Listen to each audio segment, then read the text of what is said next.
Hi viewers, welcome to our channel. ప్రస్తుతం మనతో పాటు దాము బాలాజీ గారు సీనియర్ జర్నలిస్ట్ ఉన్నారు. వారితో ఒకసారి మాట్లాడదాం. సార్ నమస్కారం సార్. నమస్తే. ఫైనల్ గా జగన్మోహన్ రెడ్డి గారు అసెంబ్లీకి వెళ్దామనే నిర్ణయించుకున్నట్టుగా వార్తలు వినిపిస్తున్నాయి సార్. అయితే ఇక్కడ ఒక నెరేషన్ ఏంటంటే సార్, రఘురామకృష్ణరాజు గారికి భయపడి ఈయన అసెంబ్లీకి వెళ్తున్నారంటూ వార్తలు ప్రచారంలో ఉన్నాయి సార్. మరి ఎందుకు ఇన్నాళ్ళు కూడా నేను అసెంబ్లీకి వెళ్ళనని మారం చేసిన జగన్మోహన్ రెడ్డి గారు ఇప్పుడు అసెంబ్లీకి వెళ్తానని అంటున్నారు. మరి దీని వెనుక రఘురామకృష్ణరాజు గారి ఇన్ఫ్లుయెన్స్ ఏమన్నా ఉందంటారా? మీరేం చెప్తారు సార్ దీనికి సంబంధించి? దాదాపు 7 నెలల తర్వాత జగన్ అసెంబ్లీకి వెళ్తున్నాడు. యాక్చువల్గా లాస్ట్ ఇయర్ జూలైలో వెళ్ళాడు ఆయన. 2 రోజులు మాత్రం అటెండ్ అయ్యాడు, వచ్చేసాడు. దాని తర్వాత ఇప్పటి వరకు వెళ్ళలేదు. నవంబర్లో జరిగినప్పుడు కూడా అసెంబ్లీ జరుగుతుంటే ఆయన తన క్యాంప్ కార్యాలయంలో మీడియా సమావేశం ఏర్పాటు చేసి మాట్లాడాడు. మొన్న కూడా లాస్ట్ వీక్ జరిగినప్పుడు కూడా 6వ తేదీ అనుకుంటా మీడియా సమావేశంలో కూడా ఆయన, నేను అసెంబ్లీకి ఎందుకు పోవాలి, నాకు ప్రతిపక్ష హోదా వాళ్ళు ఇవ్వట్లేదు అనేది ఆయన అన్నాడు. ఆల్రెడీ కోర్టుకు కూడా వెళ్ళాడు. దాని మీద తీవ్ర విమర్శలు వచ్చాయి. వాళ్ళు ప్రతిపక్ష హోదా ఇవ్వకపోయినా కూడా వాళ్ళు ఎంత టైం ఇస్తే అంత టైం మాట్లాడాలి ప్రజా సమస్యల్ని. ఒక అసెంబ్లీలో మెంబర్గా ఎన్నుకోవడం అంటే అసెంబ్లీకి వెళ్లకుండా ఎలా ఉంటారు అనే విమర్శలు వచ్చాయి. దానికి వైసీపీ వాళ్ళు గతంలో చంద్రబాబు కూడా రాలేదు కదా, ప్రతిజ్ఞ చేసి వెళ్ళిపోయాడు, అంతకుముందు జగన్ కూడా అలాగే అసెంబ్లీని బాయ్కాట్ చేశాడు కదా అనేది తీసుకొచ్చారు. కానీ చంద్రబాబు వెళ్ళడానికి, అంతకుముందు జగన్ వెళ్ళడానికి కొంత రీజన్స్ ఉన్నాయి. ఎందుకంటే అసెంబ్లీలో అప్పుడు జగన్ అయినా 67 మందిలో 23 మందిని లాగేసుకోవడం, తమను అవమానిస్తా మాట్లాడడం, ఆ నేపథ్యంలో ఆయన వెళ్ళడం అనేది ప్రజలు కూడా అర్థం చేసుకున్నారు. చంద్రబాబు కూడా అంతే. చంద్రబాబుని పర్సనల్ అటాక్స్ అంతా చేయడం, చంద్రబాబు దగ్గర నుంచి కూడా 23 మందిలో మళ్ళీ నలుగురిని లాగేసుకోవడం, ఇవన్నీ అక్కడ కూడా పనిచేసాయి. కానీ ఇప్పుడు జగన్ ఏంటంటే ముందు నుంచే అందులో ఈ కారణం చెప్తూ, నాకు ప్రతిపక్షం ఇస్తే వస్తా లేకపోతే లేదు అన్న కారణం అది లాజికల్గా లేదు. అయితే అయినా కూడా జగన్ కన్విన్స్ కాలే. ఎంతమంది చెప్పినా జగన్ దానికే కట్టుబడి ఉన్నాడు. అయితే ఇప్పుడు ఎవరు చెప్పినా వినని జగన్ని రఘురామకృష్ణరాజు భయపెట్టాడు అన్న వార్తలు బయటకు వస్తున్నాయి. ఎందుకంటే రఘురామకృష్ణరాజు ఒక ప్లాన్ వేశాడు. అదేంటంటే 60 రోజులు 60 వర్కింగ్ డేస్ కానీ అసెంబ్లీకి రాకపోతే అతని మీద దాని ఏమంటారు అనర్హత వేటు వేయచ్చు అనేది ఆయన చెప్పాడు. దాంతోపాటు స్పీకర్ అయ్యన్న పాత్రుడు కూడా సేమ్ విషయం చెప్పారు.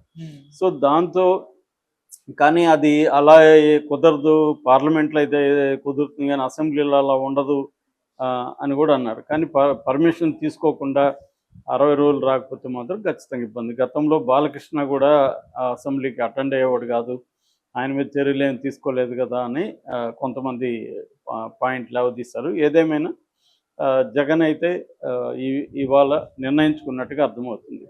సో దీంతో తెలుగుదేశం మీడియా అంతా కూడా జగన్ భయపడ్డాడని టైటిల్ పెట్టి వాయిస్తున్నాడు నిన్నటి నుంచి.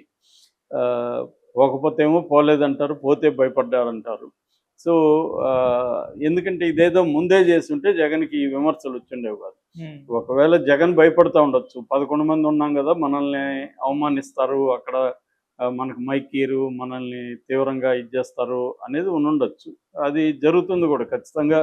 ఇక్కడ ఏ పార్టీ అతీతం కాదు. గతంలో జగన్ని ఇలాగే అవమానకరంగా అసెంబ్లీలో తెలుగుదేశం డీల్ చేసింది, తర్వాత జగన్ వాళ్ళు కూడా అదే చేస్తారు, ఎవరికి తేడా లేదు. సో ఇప్పుడు మళ్ళీ వాళ్ళు చేస్తారు, చేయకుండా ఎందుకుంటారు? అందులో పైగా జగన్ అంటే బండబూతులు తిట్టే ఇద్దరు స్పీకరు, అసెంబ్లీ స్పీకరు డిప్యూటీ ఇద్దరు కూడా జగన్ని ఎంత ఘోరంగా తిట్టేవాళ్ళు మనం చూసాం. సో అలాంటి వాళ్ళు స్పీకర్, డిప్యూటీ స్పీకర్గా చంద్రబాబు పెట్టాడంటేనే దాని వెనక వ్యూహం కనబడట్లేదా? సో ఇదంతా చూసే జగన్ వెళ్ళలేదు. కానీ వెళ్ళకపోతేమో జనాల్లో మళ్ళీ ఇదే మీడియా జనాల్లో ప్రచారం చేస్తుంది. అందువల్ల జగన్ అవమానాలకు గురయ్యి బయటకు వస్తే ఆ రకమైన సింపతి జగన్కి వస్తుంది. ఇది నిజానికి ఒక గోల్డెన్ ఆపర్చునిటీగా భావించి మనల్ని అవమానిస్తారు అంతే కదా, అవమానించని అది ప్రజలకి మనం తీసుకెళ్ళచ్చు అన్న ఉద్దేశం తెల్లాలి.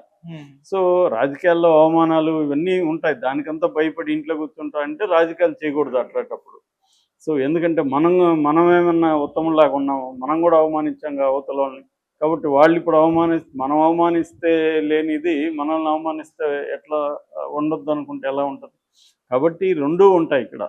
సో దానికి సిద్ధం అవ్వాలి. ఇప్పుడు జగన్ రేపు నుంచి అసెంబ్లీ సమావేశాలు జరుగుతున్నాయి. రేపు గవర్నర్ ఎమ్మెల్సీ ఎమ్మెల్యేల ఉభయ సభలను ఉద్దేశించి ఆయన ప్రసంగం ఉంటుంది. దాని తర్వాత 28వ తేదీ బడ్జెట్ పెడతారు. ఎన్ని రోజులు అనేది రేపు బిజినెస్ అడ్వైజరీ కమిటీ BAC రేపు పెడుతుందన్నమాట, అంటే డిసైడ్ చేస్తుంది. ఇక్కడ ఒక డౌట్ ఏంటంటే తెలుగుదేశం మీడియా రాస్తున్నది ఏమంటే జగన్ కావాలనే తెలివిగా ఒక ఎత్తేసాడు.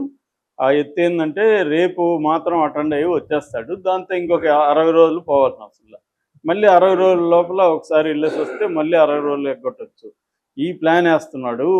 కానీ నిజంగా అతనేమి రాడు అనేది కూడా వీళ్ళు అంటున్నారు. మరి అయితే రేపు మాత్రం జగన్ అయితే అసెంబ్లీ హాల్లో 9:30కి ఎమ్మెల్యేలు ఎమ్మెల్సీలతో సమావేశం అవుతున్నాడు. మొత్తం వ్యూహం ఎలా ఉండాలని ఖచ్చితంగా రేపైతే గ్యారంటీగా అందరూ అటెండ్ అవుతున్నారు.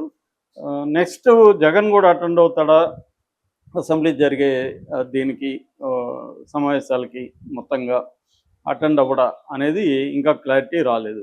అంటే తెలుగుదేశంలో ఒక వర్గం మీడియా చెప్తున్నట్టుగా టెక్నికల్గా రఘురామకృష్ణరాజు బెదిరింపు నుంచి బయటపడటం కోసం వన్ డే అటెండ్ అయ్యి బయటకు వస్తాడా అనేది కూడా మనకి ఇంకా క్లారిటీ లేదు. కానీ జనం అయితే అందరూ కూడా కోరుకునేది ఏంటంటే రెగ్యులర్గా అటెండ్ అవ్వాలి. ఇప్పుడు బడ్జెట్ సమావేశం వెరీ ఇంపార్టెంట్, అక్కడ అటెండ్ అవ్వాలి. ఒకవేళ వీళ్ళని అక్కడ ఫంక్షన్ చేయనీయకుండా అడ్డుకుంటే అప్పుడు జనం లేకొచ్చు నువ్వు మాట్లాడచ్చు. అంతేగాని నేను అసెంబ్లీకి పోనంటే అది వీళ్ళకి ఒక ఆయుధంగా దొరుకుతుంది మీడియా, తెలుగుదేశం మీడియాకి కానీ తెలుగుదేశం నాయకులకి. చూడు జగన్ ఎందుకుంటూ రాలేదు, ఆయనకి ప్రతిపక్షం ఇవ్వాలంటే మేమేంది ఇచ్చేది, జనం ఇవ్వలేదు ఆయనకని వీళ్ళు మాట్లాడతారు. టెక్నికల్గా ఇంతకంటే తక్కువ ఉన్నప్పుడు కూడా ఢిల్లీలో కూడా ప్రతిపక్షం ఇచ్చుండొచ్చు, అది కోర్టు తేలాలి. అది వీళ్ళు ఇవ్వదలుచుకోలేదు తెలుగుదేశం వాళ్ళు. ఇవ్వనప్పుడు మన స్ట్రాటజీ ఎలా ఉండాలి, బాయ్కాట్ చేయడం కాకుండా, అంటే ఒక సామెత ఉంది, శత్రువు మనల్ని దెబ్బ కొడితే మనకు తగలకూడదు, ప్రజలకి తగలాలి, మనం శత్రువుని కొడితే శత్రువుకే తగలాలి, ప్రజలకు దెబ్బ తగలకూడదు అనే ఒక వ్యూహం ఉంటుంది. ఆ వ్యూహం ప్రకారం జగన్ ఇప్పుడు వాళ్ళకు దెబ్బ కొట్టారు, అది జగన్కే తగిలింది, ప్రజలకి ఏం తగట్లేదు. అంటే జగనే అసెంబ్లీకి పోలేదు, భయపడ్డాడు అని ఇప్పుడు పోతే కూడా మళ్ళీ భయపడ్డాడు అందుకని వెళ్తున్నాడు అనేది ఉంది. ఎటు భయపడడం నష్టం లేదు, ప్రజల కోసం భయపడి వెళ్తే తప్పేం లేదు. సో ఆయన చేయాల్సింది తనకి ఎక్కడ డిస్క్వాలిఫై అవుతానో అనే భయంతో వెళ్ళడం కంటే నేను ప్రజల సమస్యలు ఏ వేదికలో అయినా ఎంతసేపు అయినా నేను అది 1 minute ఇస్తే 1 minute మాట్లాడతాను, 2 minutes ఇస్తే 2 minutes మాట్లాడతాను అన్న ఇది తీసుకురావాలి. సో ఎందుకంటే ఆల్రెడీ ప్రజల్లో కొంత అసంతృప్తి అయితే చంద్రబాబు ప్రభుత్వం మీద బయలుదేరింది. ఎందుకంటే 9 నెలలు అవుతున్నా ఒక్క పెన్షన్ తప్ప ఇంకే కూడా సూపర్ 6 లేదు, అమలు చేయట్లేదు. ఓపెన్గానే చేతులు ఎత్తేసాడు చంద్రబాబు, డబ్బులు లేవు అంటున్నాడు. అట్లాగే అనేక రకాల అరాచకాలు జరుగుతున్నాయి. ఎమ్మెల్యేలు అందరూ కూడా భయంకరంగా డబ్బులు తినేస్తున్నారని తెలుగుదేశం మీడియానే రాస్తుంది. సో ఈ నేపథ్యంలో ప్రజల సమస్యలను ఎవరు పట్టించుకోవట్లేదు. పైగా కేంద్రం నుంచి ఏమాత్రం ఫండ్స్ కూడా చంద్రబాబు తీసుకురావడంలో ఖచ్చితంగా ఫెయిల్ అయ్యాడు. ఈ విషయాలన్నీ ప్రజల్లో ఉన్నాయి కాబట్టి